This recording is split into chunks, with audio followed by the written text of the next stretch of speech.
know why they call optional paper as optional. Why? Because I feel it's a compulsion to get into services. I mean, if you are scoring like less than a certain threshold, like around 250 or usse niche, so it becomes very difficult for anyone to actually appear in the interview as well.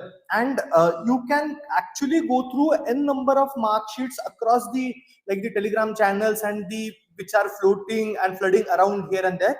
You'll see that like if you are scoring less than 250 in the your optional, which I think calling it as an optional is itself a misnomer and itself is a like travesty to call those two papers as optionals.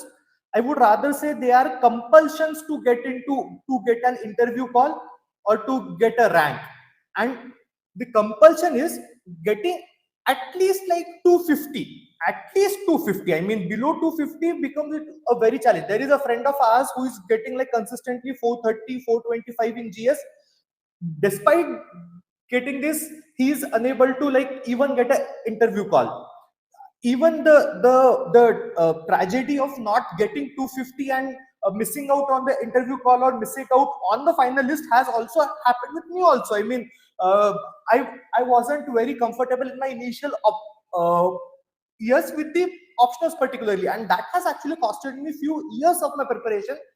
And during that I have realized that there are fundamental mistakes that people are making, why they are not being able to get the like 250 plus and actually the targeted and very desired and much wanted, much awaited, much coveted the 270 plus score. This is the like the optional way. This In this session I'll be talking about what fundamentals you need to look on, and what are the basic mistakes that a general candidate makes while preparing and while attempting the optional. And I feel this is very central. Why? Because the major case is that, so let me give you a brief. So the issue is that most of the people who actually opt for the optional, let's say I had geography, someone opted PSIR, someone has history, someone has anthropology. More often than not, like more than 95% of the people who opt for these optionals are not scholars or the academicians from this paper. But what happens, and also the mentorship, the coaching, the teaching, the notes which they are referring to, they are also not prepared by the academicians, scholars from these subjects. However, those who actually set the paper, and those who actually like evaluate and correct the paper, evaluate and correct the paper, they are indeed academicians. And this sudden gap between not being an academician, not knowing what the basic level, what the basic understanding of the subject is, actually costs a person significant amount of efforts, leading to being on the lower side of the marks. But being said that, if you understand what kind of parking and what kind of pattern that goes into scoring a certain marks, which are like 270, your path, your strategy would become a hell lot clearer in reaching this point. So अगर आपको एक बार पता चल गया कि 270 बनता कैसे है, 260 बनता कैसे है, जैसे आई गेस आप लोगों ने मेरा प्राइमर टू मेंस देखा रहेगा, जहां पे me and Naman talk about like how does the anatomy of 420 plus in GS score goes in, where we talk about like not all questions are equal. We talk about the matrix. The similar thing is here in the optional as well, but there is a bit of difference, and what kind of difference it is, will be talking about it here itself. So before moving forward, you must understand that the basic principles of the scoring जो हम लोगों ने GS और primer to mains जो आप लोगों ने शायद देखा रहेगा, वहां पे इन्हें डिस्कस कर रहे थे, वो यहाँ पे भी होल्ड करते हैं. And these principles actually are more true in case of optional than they are in GS. तो वो क्या है कि सबसे पहला प्रिंसिपल इज गॉसियन कर्व. सारे ये जो यहाँ पे जो नंबर ऑफ कैंडिडेट्स है एंड यहाँ पे मार्क्स है, तो ये हम लोग इनको प्लॉट करेंगे तो फिर there is a Gaussian curve. तुम लोगों ने अभी शायद प्रीलिम्स के मार्क्स में भी देखा रहेगा, मेंस के मार्क्स में भी देखा होगा, कहीं पे भी प्लॉट कर लो, ये गॉसियन कर्व ही बनता है. So what happens, optional is a test whereby you can actually separate others from yourself. It's a game of differential. मैं अभी इसको एक्सप्लेन करता हूं। तो जैसे ये गॉसियन कर्व पे मार्क्स होते हैं, एक सर्टेन मार्क्स रहते हैं कि 220 है, 215 है, या फिर मतलब जो भी 225 है, वो मैक्सिमम नंबर ऑफ कैंडिडेट्स के रहते हैं। And then very high marks like let's say 272, 276 बहुत कम लोगों के रहते हैं। And then same goes for like 155 marks बहुत कम लोगों के रहेंगे, 183 बहुत कम लोगों के रहेंगे। तो what they do is they try to flatten this curve and actually जो जो लोग बिल्कुल मतलब भीड़ है साथ में, उन लोगों को इधर या फिर इधर डिस्पर्स करने का ट्राई करते हैं। And generally if you are scoring just above a threshold, your marks get increased. ये सब लोग हम तो डिस्कस कर ही चुके हैं। मतलब क्या कि बियॉन्ड अ थ्रेशोल्ड, जो कि ये है beyond a threshold, your marks will increase and below threshold your marks will decrease। तभी तो बहुत सारे लोगों ने सोचा कहा रहेगा कि यार मतलब 205 जितना खराब तो लिखा नहीं था, खराब लिखा था तो 205 जितना खराब नहीं लिखा था। And then there would be few guys कि जिनको पता था कि भाई अच्छा तो लिखा था, बहुत अच्छा लिखा था, पर लास्ट ईयर 262 आए थे, इस बार आई गॉट लाइक 276। क्यों? क्योंकि the luck was on your side, rather you understand that it's all a game of relativeness। you know that कि एक गेम ऑफ डिफरेंशियल है। आप अगर आपके इसमें आप अगर आगे बढ़ते हो, अगर आपने आपके ऑप्शनल में कंपटीशन को हरा दिया, तो फिर you are definitely getting way ahead. And this parity is also across the optionals as well. तभी तो मैं ए नहीं ऑप्शनल कहता हूं। इक्वी परसेंटाइल नॉर्मलाइजेशन जो होता है वो अक्रॉस द ऑप्शनल्स होता है, अक्रॉस द ऑप्शनल्स। इसका मतलब क्या है कि अब देखो जैसे पीएसआईआर में आपका 99 परसेंटाइल है, सेम गोल विद आपका ज्योग्राफी में 99 परसेंटाइल है और आपका मैथ्स में 99 परसेंटाइल है। मतलब क्या कि अगर 100 लोग पेपर लिख रहे हैं तो फिर आपकी फर्स्ट रैंक है, आपकी फर्स्ट रैंक है, तो इसके फर्स्ट रैंक है। तो इन तीनों के जो मार्क्स रहेंगे ना, तो वो मोर और लेस कंपैरेटिव, मोर और लेस कंपेरेबल रहेंगे। 4-5 नंबर का फर्क रहेगा, मैं ये नहीं कहता कि फर्क नहीं रहता। क्यों? क्योंकि वो प्लॉट कैसे बन रहा है, परफेक्ट कर्व फिटिंग है क्या, उस हिसाब से थोड़ा बहुत 4-5 नंबर वैरी करता है, पर उससे ज्यादा वैरी नहीं करता। तो the case whereby people say that कि आज तो इस साल तो ये ऑप्शनल को तो बुचर कर दिया। So butchering does not happen. Why? Because butchering का सेम सीन ये रहेगा कि किसी को भी नंबर नहीं मिल रहा है, किसी को भी नंबर नहीं मिल रहा है, ऐसा तो हो ही नहीं सकता। क्यों? क्योंकि इक्वी परसेंटाइल नॉर्मलाइजेशन है। जिस बंदे का 90, किसी का तो फर्स्ट रैंक रहेगा, किसी का तो सेकंड रैंक रहेगा, किसी का तो 99.99 परसेंटाइल रहेगा आपके ऑप्शन में। तो आपका कंपटीशन जो है वो आपके ऑप्शन में ही है, आपका कंपटीशन दूसरे के ऑप्शन में नहीं है। Always remember this thing. तो ये जो रिलेटिव कंपैरिजन है, ये आप ही के ऑप्शन में तब वैलिड होता है, तब परफेक्ट होता है कि जब आप उसको गेम ऑफ डिफरेंशियल समझो। हम ये जीएस में भी कितना चिल्ला चिल्ला के बता रहे, अपना खून जला करके बता रहे कि it's exam of relativeness. You need to stand yourself out from the crowd. जैसे नमन भी कहता है कि अगर आप प्रीलिम्स में भीड़ के साथ चलोगे तो फिर you are good to go, you are doing the good thing. But mains में अगर आप भीड़ के साथ चल रहे हो तो फिर भीड़ तो यहाँ पे है ना, तो फिर भीड़ का तो कभी निकल ही नहीं रहा। हमेशा जो भीड़ के आगे चल के जा रहा है, जिसका कॉपी थोड़ा सा डिफरेंशिएबल आ रहा है, जो थोड़ा सा नया पर्सपेक्टिव, नया अंडरस्टैंडिंग, नया कंटेंट, कुछ नया चीज ला रहा है, that will actually get rewarded. तभी तो तुमने देखा रहेगा कि पिछले साल वाले टॉपर की कॉपीज देख के अगर तुम इस साल कुछ इंट्रोड्यूस करने का ट्राई करते हो तो फिर आपके स्कोर इतने बढ़ते नहीं है। बहुत सारे लोग ऐसे करते भी नहीं है, तभी तो मेंस में लोगों के स्कोर स्टैग्नेट करते हैं। क्यों? क्योंकि they are not ahead of the curve, not ahead of the curve, rather not ahead of the curve, rather they are below, they are behind the curve. तो ये बिहाइंड द कर्व वाले के से ही आपके स्कोर, जैसे option में भी आपके 235 240 स्टैग्नेट करेंगे। व्हाई? बिकॉज मतलब आपने कर्व के आगे जाके कुछ करा ही नहीं है, आपने गेम रिलेटिव का है, गेम ऑफ डिफरेंशियल का है, ये आपने कभी सीखा ही नहीं। तो ये equipercentile normalisation, game of differential, Gaussian curve fitting, ये परम सत्य है। और तुम जितना जल्दी इसको सीखोगे उतना जल्दी, like this differentiable and relative examination वाला अप्रोच आपको इतना ज्यादा हेल्प करेगा। Trust me, like me, Naman, both of us actually worked on this।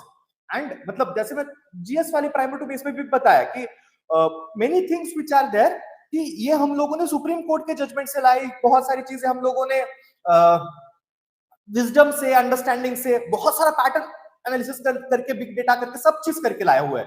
2022 के मार्क्स में ऐसा था कि there was this toppers marks analysis, तो फिर I personally myself have actually put in this and came up with this thing. if some of you want it, I can share that with you also.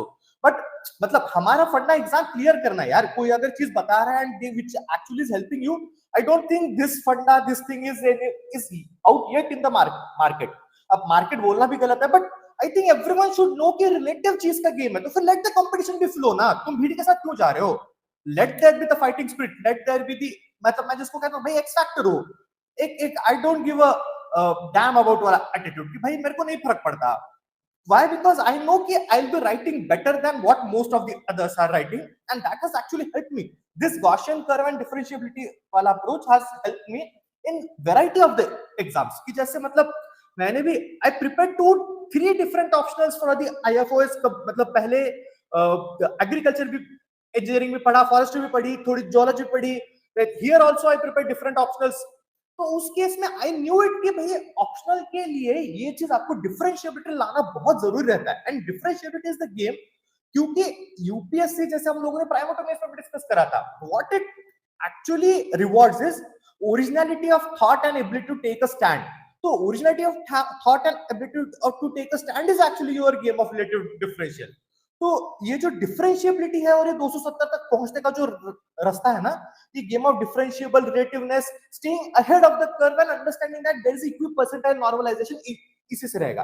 अब एक और चीज जो which you must understand is कि game of differential इसीलिए भी बहुत बहुत इंपॉर्टेंट हो जाता है कि जैसे जो बहुत बड़े बड़े ऑप्शनल है. बड़े बड़े ऑप्शनल मतलब कैसे कि जैसे जैसे ज्योग्राफी है, पीएसआईआर है, नाउअडेज मैथ्स में भी है. 400 400 500 500 हजार लोग मैथ्स से पेपर लिख रहे हैं.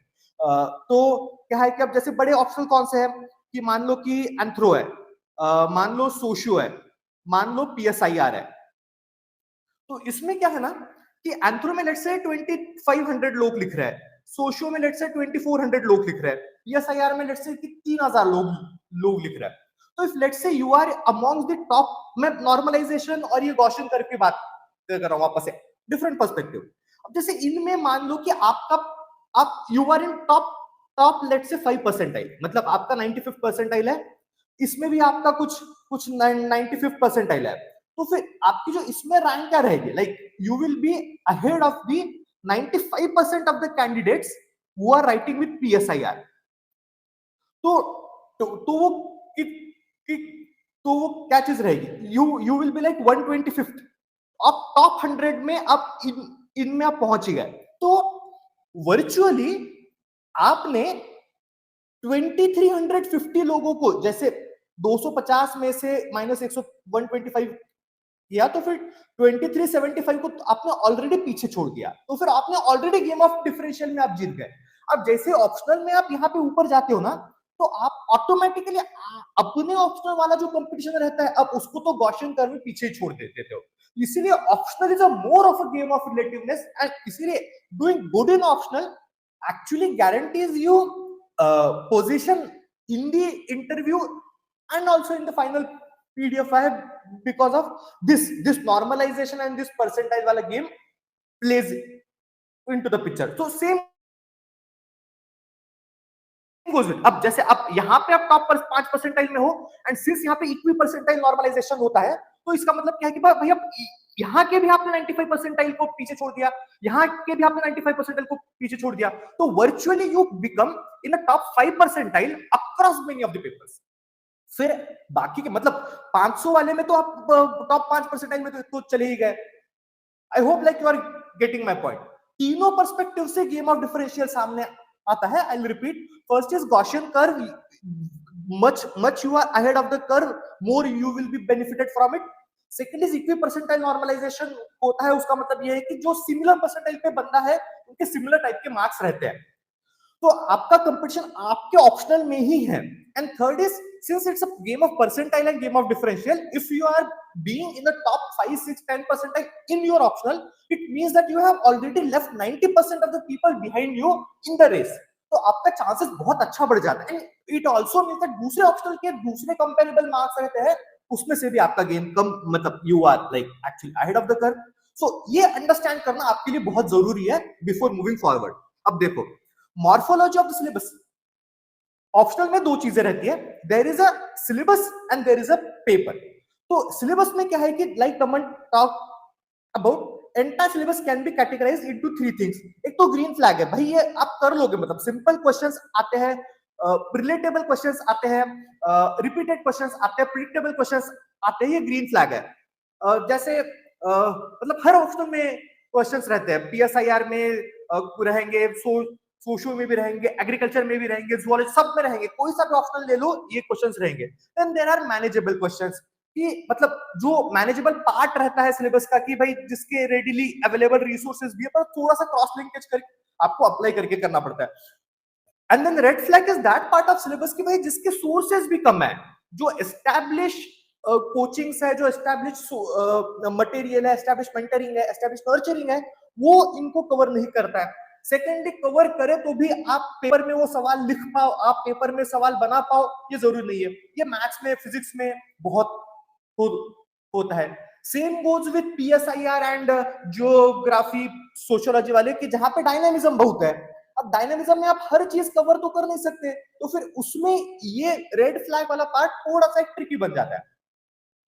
At the same time syllabus को ऐसे देखने के बाद में पेपर भी उसी सिमिलर टाइप का ही आता है। एंड भले ही दोनों पेपर 250 मार्क्स ईच के आते हैं, and then like there are 50 mark के आपको 3 क्वेश्चंस चूज करने पड़ते हैं, and then there are 50 marks के 2 कंपलसरी क्वेश्चंस। ये आपको सबको पता रहेगा, but not all questions are equal. जो मैंने तुम्हें मैट्रिक्स बताई थी, वो जैसा सब आपके दोस्त, तो फिर आपका कोई दोस्त नहीं है, ये तो आपको पता चल ही गया। वैसे not all questions are equal.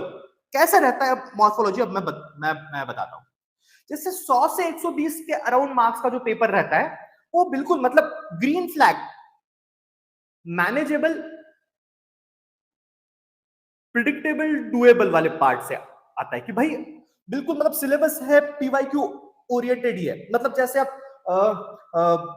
Example बताता हूं मैं, पीएसआईआर में let's say like there is this question on, they are asking about power and hegemony, मतलब बिल्कुल सिलेबस सबहेड है वही दिया।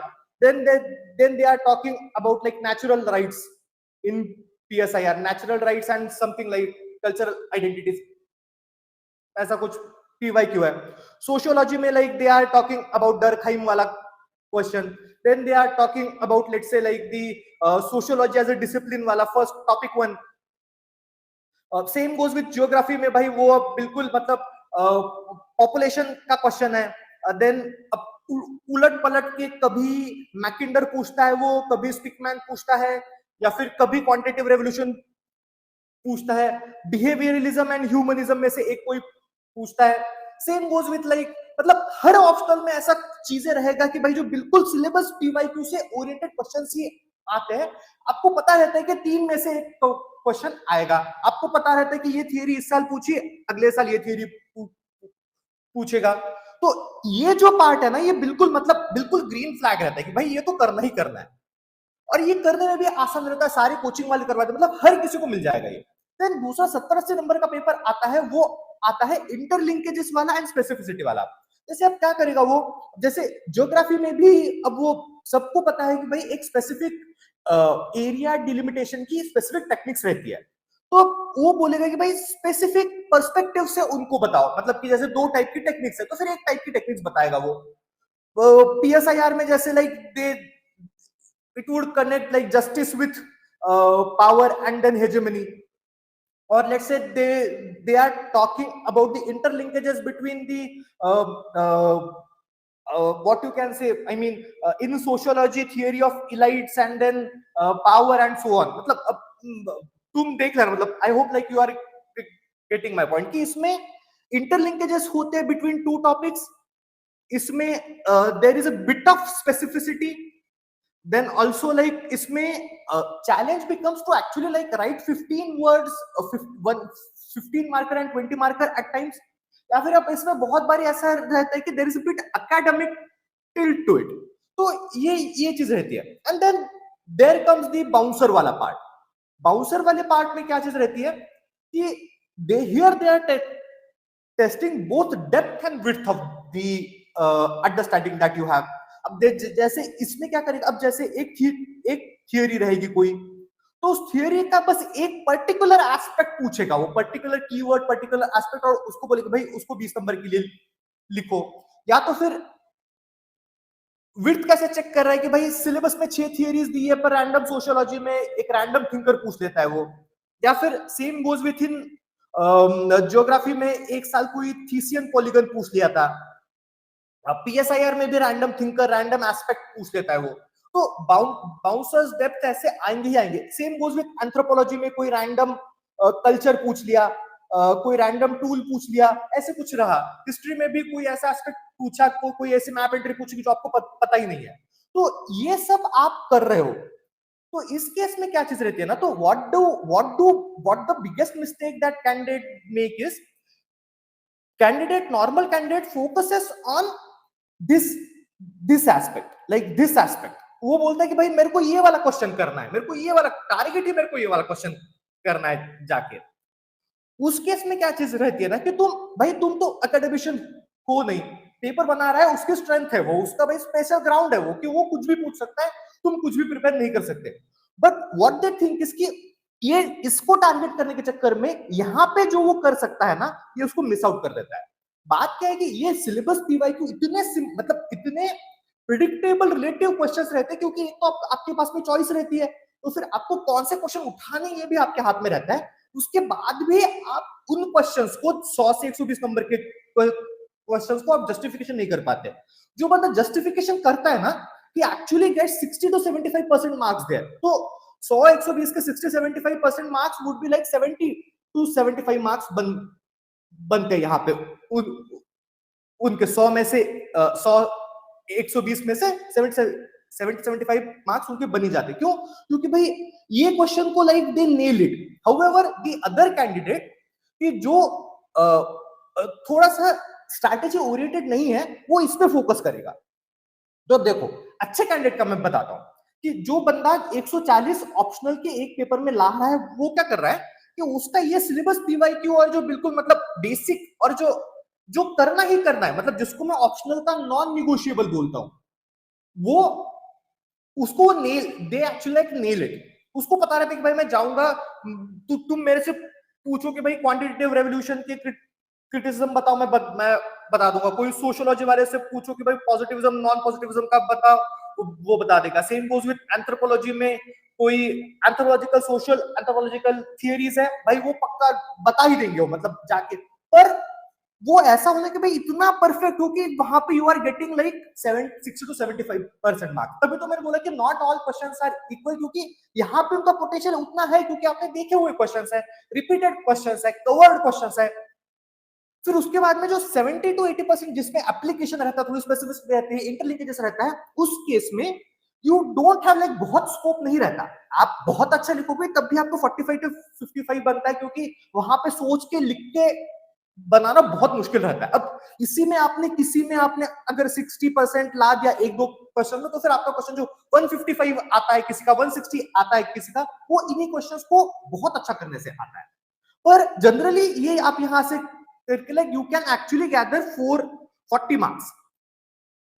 तो ये जो 40 मार्क्स 70 एंड 40 आपके 110 तो आपके यही बन गए। अब ये जो बाउंसर है बिल्कुल बहुत ही घटिया क्वेश्चन है, मतलब एग्जामिनर ने भाई जरूरत कर ही दी कि भाई जो नाम नहीं सुना आपने, आपने किसी कल्चर का नाम नहीं सुना, आपने कोई क्वेश्चन का नाम, मैथ्स में भी रहता है ऐसा, भाई ऐसे क्वेश्चन डालता है कि वो बनता ही नहीं है।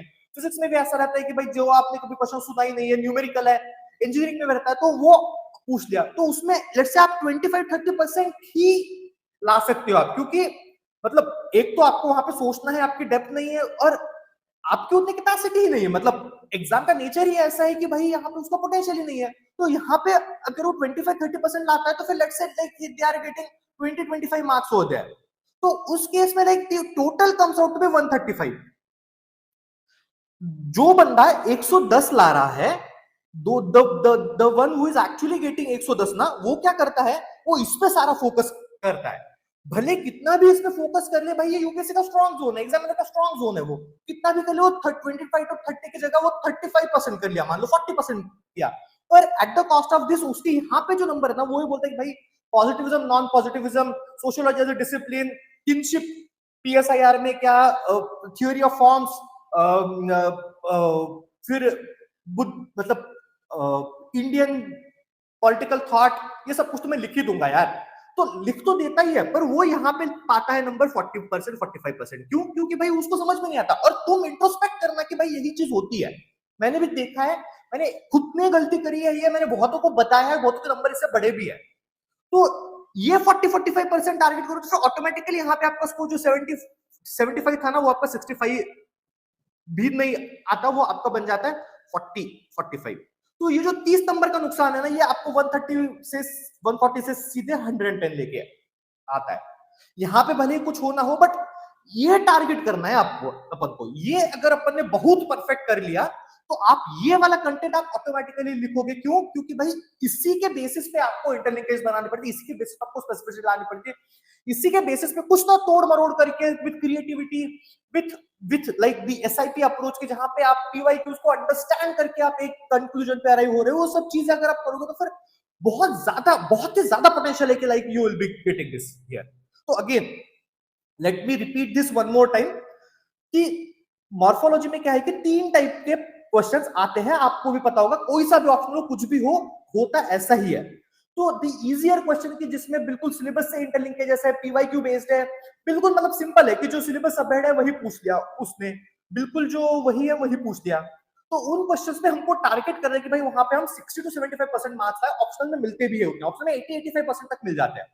तो उन क्वेश्चन में टारगेट करोगे तो फिर you will be getting like 70, मतलब तुम इतने मार्क्स यहाँ पे बटोर लोगे। And then the questions which actually are applied, which require interlinkages, कि जिनमें थोड़ा सा एप्लीकेशन वाला पार्ट रहता है, अंडरस्टैंडिंग वाला पार्ट रहता है, where you are actually like मतलब एक ही थिंकर का नॉट सो डेप्थ, बट थोड़ा सा लिखने के लिए कंपैरेटिवली चैलेंजिंग पार्ट आ रहा है, वैसे क्वेश्चन है। इन क्वेश्चंस को प्रिपेयर करने का तरीका ही यही है कि you are actually very well versed with the basics and then build on the enrichment, build on this, not the other way around. और फिर जो बाउंसर आएंगे, गंदे क्वेश्चन आएंगे कि जिनको भाई मतलब यूपीसी को शर्म भी नहीं आ रही वैसे क्वेश्चन पूछने में, उनमें हमको ज्यादा लोड नहीं लेना। वहां पे हमको बस अटेम्प्ट करना है कि भाई हम लोग इतना लिखा है कि हमको 25% मार्क्स दे भाई, 10 में से 2 नंबर पान, 2 नंबर 3 नंबर पाने मतलब, और ये मिल जाता है। आपको भी पता है कि आप इतना लिख देते हो। अब जैसे ज्योग्राफी में there was this 1 year altiplanation पूछ दिया था, there was this another year की एंथ्रोपोलॉजी में भाई 2-3 थ्योरीज ही ऐसे पूछी थी कि भाई जिनका कुछ नाम ही नहीं पता। सोशियोलॉजी में भी 2 थिंकर ऐसे पूछते, उनका नाम ऐसे पूछते कि आप लिख ही नहीं पाते। तो ये चीज रहता है, फिर उनमें ज्यादा लोड नहीं लेना उसका। मतलब पहले भाई रोटी कपड़ा मकान तो कर लो, फिर उसके बाद में अब तुम्हारे घर में स्प्लिट एसी लगेगा या फिर होम थिएटर लगेगा, वो बाद में देख लेना। पर पहले ये करके 120 इंश्योर कर लो कि भाई मेरे 120 तो आ ही रहे, फिर अब 140 तक जाने के लिए अब इसका रास्ता लेना है। जैसे नमन ने अभी कहा भी कि भाई मतलब 140 150 के चक्कर में तुम बिल्कुल 95 105 मत आना। एंड ट्रस्ट में 95 105 नंबर आ रहे लोगों के हमारे पास मेंस इंप्रूवमेंट में बहुत सारे कैंडिडेट्स ऐसे हैं कि भाई जो लोग ये कर रहे हैं उनकी प्राइमरीली मिस्टेक ही यही है कि भाई वो मॉर्फोलॉजी ऑफ द पेपर नहीं समझ पाए, उनको स्ट्रैटेजी नहीं है भाई। नॉट ऑल क्वेश्चन तुम जो जहां पे तुमको पानी लग ही नहीं सकता, जहां पे ऑयल है ही नहीं, वहां पे तुम कितना भी खोदो थोड़ी ना ऑयल मिलेगा। तुम आके भाई डेक्कन प्लेटू में ऑयल थोड़ी ना मिलेगा। ऑयल तुमको कहां मिलेगा भाई? गल्फ में मिलेगा। तो फिर गल्फ में जाके ऑयल निकालो। आई hope like this is clear for you कि किस पे फोकस करना है, क्या चीज करनी है। ये बहुत बहुत जरूरी है, स्ट्रैटेजी बहुत बड़ी है। तो लोग क्या करते हैं ना कि मतलब मिसप्लेस्ड प्रायोरिटीज रहती है कि भाई बाउंसर्स को मतलब ये वाले क्वेश्चंस को भाई भाव देंगे बहुत ज्यादा। भाई बाउंसर डिफेंड करने के लिए होता है। अब एक आध दो पे छक्का मारो भाई। अब जैसे there was this case in 2022 की भाई ज्योग्राफी में एक दो रैंडम क्वेश्चन बहुत आते हैं। लकीली मेरे को वो दोनों आते थे। आई गॉट 141 दैट ईयर, ठीक है ना, मतलब इतना था। बट वो नहीं भी होता, अगले साल मेरे को नहीं आते थे वो, आई गॉट 135। कोई फर्क नहीं, 4-5 नंबर भाई चल जाता है, क्या करिए इतना। बट मैंने वो एडजस्ट तो किया ना। Same goes with the interlinkage वाला पार्ट। आप बेसिक्स करोगे, आप ग्रीन फ्लैग्स को अच्छे से करोगे ना, if you actually latch on to the green flags, आप पक्का से आप इंटरलिंकेज वाले क्वेश्चन बहुत अच्छे से करोगे। बट मिसप्लेस्ड प्रायोरिटी से बाउंसर पे अगर आप करोगे तो फिर पक्का रेसिपी फॉर 200 है।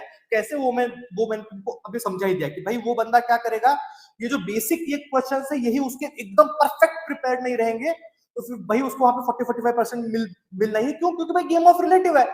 मैं जाऊंगा तो फिर भाई मैं इन क्वेश्चंस में तो 60 to 75% ला ही रहा हूं। अब बाकी वाले क्वेश्चंस पे फिर देखते हैं, ऐसा चीज है।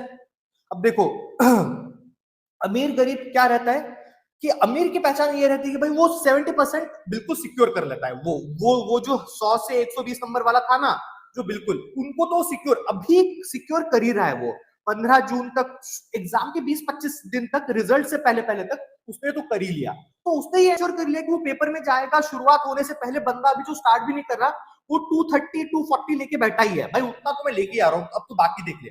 और अभी तुम्हें जो नया बंदा है, कोई नया है, उसको लगे भाई 240 तो क्या ही है, क्या हल्के में बात करें। जब मार्कशीट आती है, मेंस में नो रिजल्ट फाउंड आता है, तब पता चलता है कि भाई 240 की वैल्यू क्या है। मैं मतलब कड़वा बोलूंगा पर सच बोलूंगा। तो पहले 240 तो इंश्योर कर लो भाई। तुम 221, 216, 208 लेके बैठे हो तुम, तो फिर कैसे रहेगा? मतलब तुम वहां तक तो पहुंच जाओ। तो ये बनता है सिलेबस एंड पीवाईक्यू मैपिंग से। अब जैसे like I have told you, जैसे मैं ज्योग्राफी का एग्जांपल बताता हूँ। तो ज्योग्राफी में क्या है कि लेट्स से एक पर्सपेक्टिव्स में ह्यूमनिज्म, बिहेवियरलिज्म, इन इनमें से या फिर क्यूआर, मतलब क्यूआर, इन तीनों में से एक क्वेश्चन अलट पलट के आता ही है। तो मेरे को ये पता है कि भाई ये अब पिछले बार अगर ये वाला पूछ लिया तो फिर इस बार ये वाला नहीं पूछेगा, इन दोनों में से कोई पूछेगा तो फिर ये दोनों तैयार कर लिए, बिल्कुल परफेक्ट आंसर किए।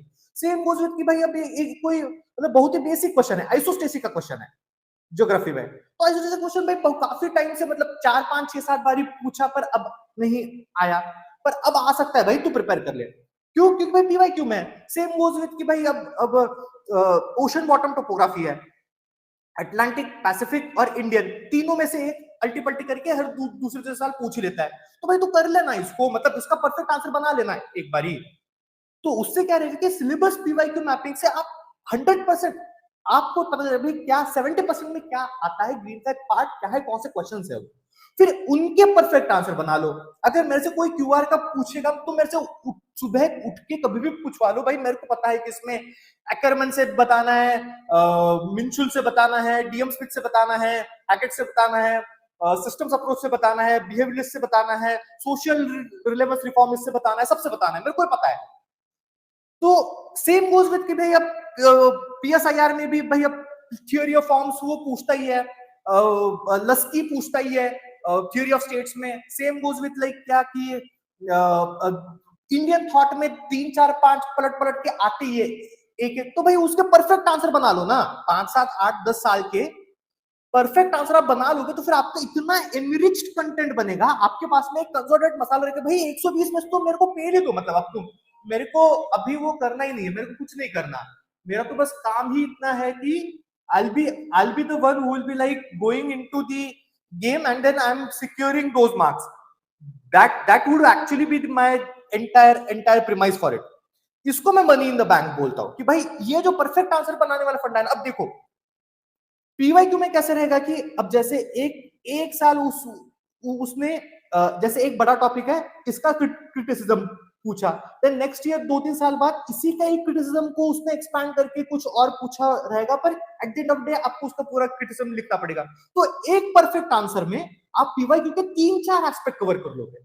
परफेक्ट आंसर का मतलब भाई आपको ऐसे नहीं करना कि एक पेज पे लिख के आपको इंट्रो, बॉडी, कंक्लूजन ऐसे लिखना है, नहीं भाई क्वेश्चन आएगा तो फिर कंटेंट मेरे पास 7 8 10 पॉइंट 12 पॉइंट पर्सपेक्टिव मेरे पास यही है। जैसे मैंने इसमें बताया पॉजिटिविज्म नॉन पॉजिटिविज्म में, सोशियोलॉजी एज डिसिप्लिन में भाई इसके साथ कंपेयर करूंगा, ये थिंकर लिखूंगा, ये थिंकर लिखूंगा, ये थिंकर लिखूंगा, ये थिंकर लिखूंगा, मेरे को पता है।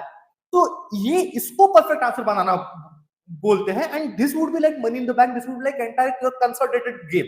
सब पता है भाई तुमको, वो क्वेश्चन पे तो हम 70% तो ला ही रहे हो।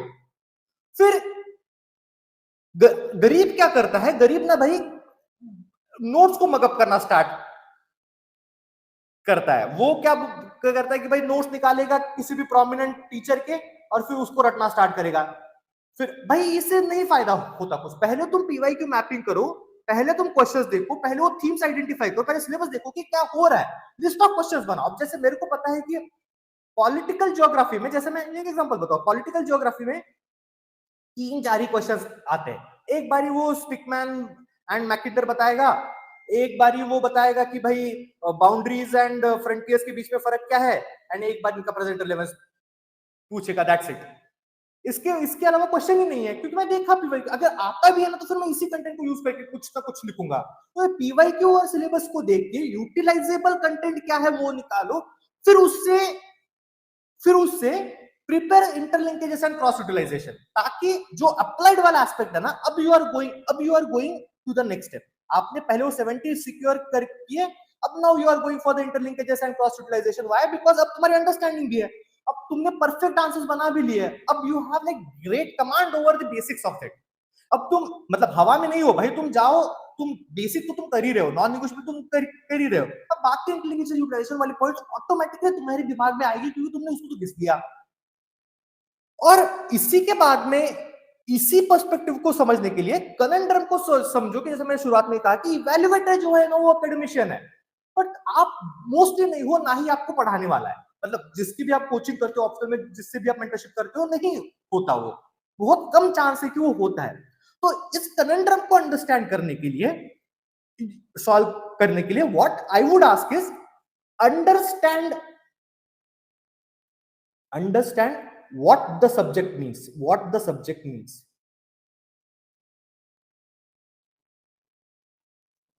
and how it is written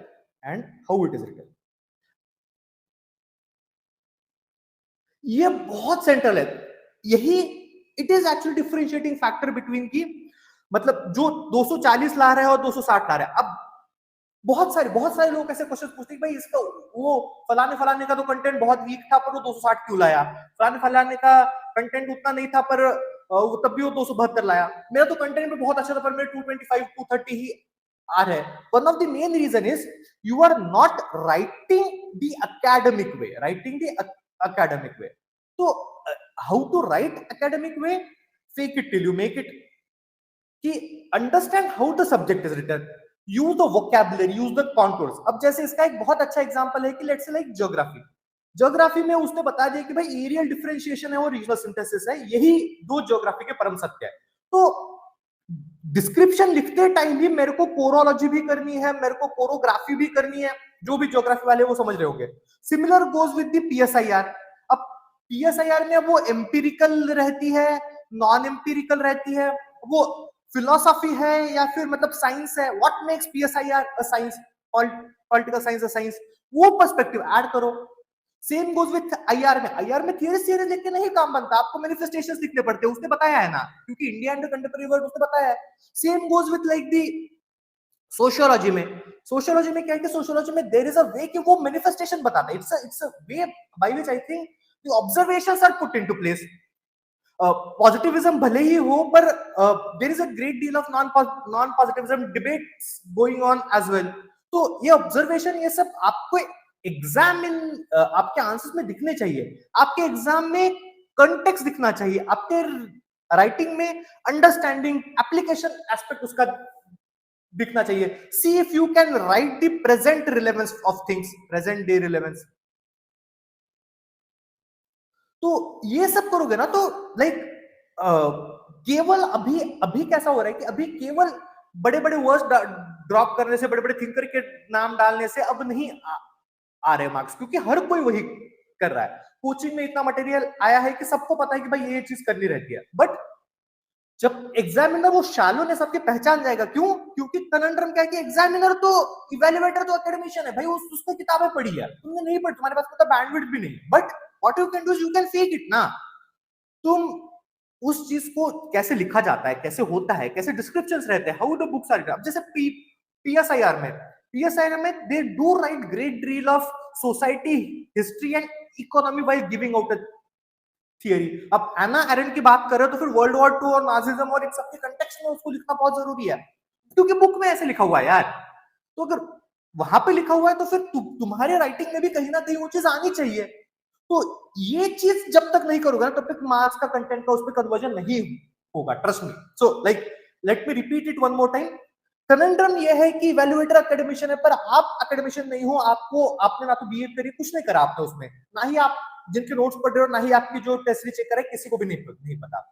तो ये कनेंड्रम सॉल्व करे बिना आप आपके कंटेंट का, आपके अंडरस्टैंडिंग का मार्क्स में कन्वर्जन नहीं कर सकते। क्यों? क्योंकि आपको ये पहले समझना पड़ेगा what does geography mean, what does PSIR mean, what does sociology mean, what does history mean. History क्या है कि भाई इट्स मार्क्स क्या, मार्क्स क्या क्या चीज कहता था कि it's like study of arrangement of phenomenon in the time frame, histographic है वो।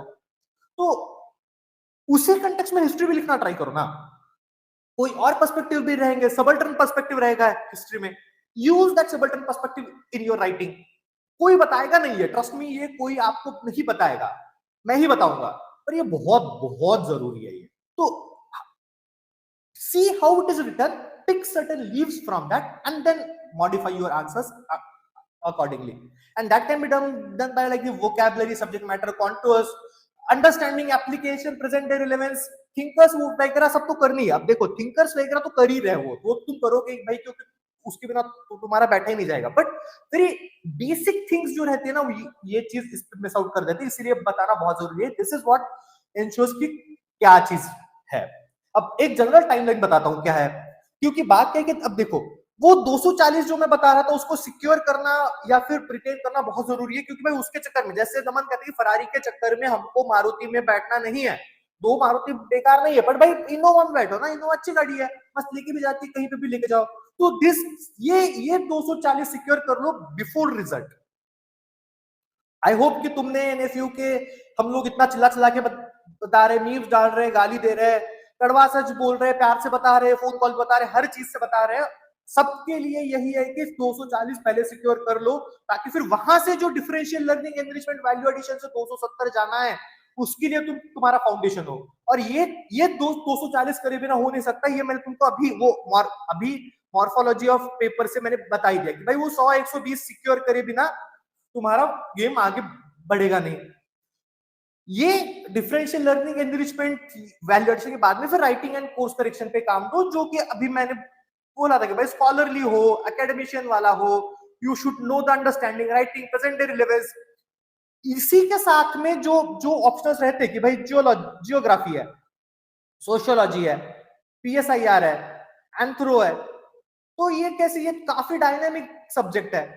तो इन डायनामिज्म में प्रेजेंट मतलब अभी जो करंट क्या चल रहा है, ये मसाला भी उसमें बहुत आता रहता है। तो ये डायनामिक पेपर्स, पेपर 2 जनरली जो रहता है उसके लिए आपको करना पड़ता है। तो फिर ये आप कब करोगे, ये आपको जुलाई मिड टू एंड में आपको करना पड़ेगा, ताकि आप कंसोलिडेट कर पाओ उसको। और ये इवॉल्व होता है, ये होता है जब तभी कर पाओगे कि जब आपने 240 सिक्योर कर लिया है पहले, तब फिर आप इंटरलिंकेजेस, वैल्यू एडिशन, एनरिचमेंट करके you can actually go for the current, you can go for the dynamism. और फिर मतलब थोड़ा सा जो एक केस सीरीज ऐड करना रहता है, किसी बाकी लोगों ने क्या, भाई किसी फेमस टीचर्स ने, किसी फेमस इसने क्रैश कोर्स ने कुछ असल मसाला दिया है, तो फिर भाई उसको छान लो, वो कर लो, ये सब कुछ कर लो। एंड इसी के बाद में like you can do a simulation and final lab कि बिल्कुल मतलब अगस्त फर्स्ट वीक में, अगस्त सेकंड वीक में, जब आप मतलब लास्ट का एक वीक तो जीएससी पढ़ोगे, तो उससे पहले एक बार आपका रिवीजन हो जाना चाहिए। तो फिर it should be like done in the 3 to 4 cycles entire syllabus, कि आपने फर्स्ट इसमें आपने ये 240 सिक्योर किया, फिर आपने differential learning, enrichment, value addition किया, कि जिसमें आपको क्या कहां से मसाला लाना है, आपने कुछ मिस आउट कर रहे थे, क्या वो कर रहे थे, इसके सहारे आपने कोर्स करेक्शन किया, आपने 240 को भी इंप्रूव करने का ट्राई किया, आपने एप्लीकेशन को भी इंप्रूव किया। उसी के साथ में फिर आपने डायनामिक पेपर्स को इनकॉर्पोरेट करके आपने एक्सटेंसिव मैनिफेस्टेशंस लाए, एंड फिर आपने जस्ट मेंस बंद करने से पहले आपने सिमुलेशन और फाइनल लैब किया, to actually prepare you for the last past final 5.5 days की जो जो वो करना है। देखो एक बहुत बहुत बहुत ही इंपॉर्टेंट चीज बताता हूं, लास्ट फाइनल 5.5 days बहुत इंपॉर्टेंट रहते हैं, बट वो तभी बनते हैं कि आपने ये 3-4 साइकिल आपने अगर पहले तक आपने प्रिपेयर करके रखा हो। ये 3-4 साइकिल का आपके पास में अगर मसाला है, तो फिर आपका ये 5.5 days आप बहुत अच्छे से यूज कर लोगे। एंड ट्रस्ट मी, ये 5.5 days आप जब भी यूज कर लोगे, आपका 260 कोई रोक नहीं सकता। ये मैं कर चुका हूं। ये एवरी ईयर जब मैंने इनको यूज किया है, I got 255 and 260, but where I couldn't utilize it, मेरे नहीं आए। तो बहुत बेसिक फंड है कि भाई ये कर लो, 3-4 साइकिल में कर लो, ग्रेजुअल एवोल्यूशनरी देखो, पीवाईक्यू को फोकस बनाओ, स्ट्रेटेजी बनाओ, it will help you a lot. And if you have like any issues, any queries and want to speak with me or Naman, you can always reach out to us at the rate nephew_official. And till then, I hope all the best, and I hope like this strategy बहुत आपके लिए helpful रहेगी and आप उसको incorporate करेंगे. मतलब ये ऐसी चीज है कि वही है कि भाई मरे बिना तो स्वर्ग आता ही नहीं है, पर हम लोग ने भाई मर भी लिया, स्वर्ग भी पा लिया, इसके सहारे ये सब चीज बता रहे हैं. प्लीज प्लीज प्लीज इसको बहुत सीरियसली लेना. It's a very valuable insight. And पढ़ते रहो. स्पेकुलेशन में ये कट ऑफ का मार्केट में सब कोई मतलब नहीं रखा. अभी तक तुम्हारा ऑप्शनल का एटलीस्ट 25-30% पार्ट हो जाना चाहिए था. नहीं भी हुआ तो फिर make sure that you are finishing it all 60-70% of the optional by around 15th to 20th of June. I hope like this was helpful. Till then, all the best and Jai Hind.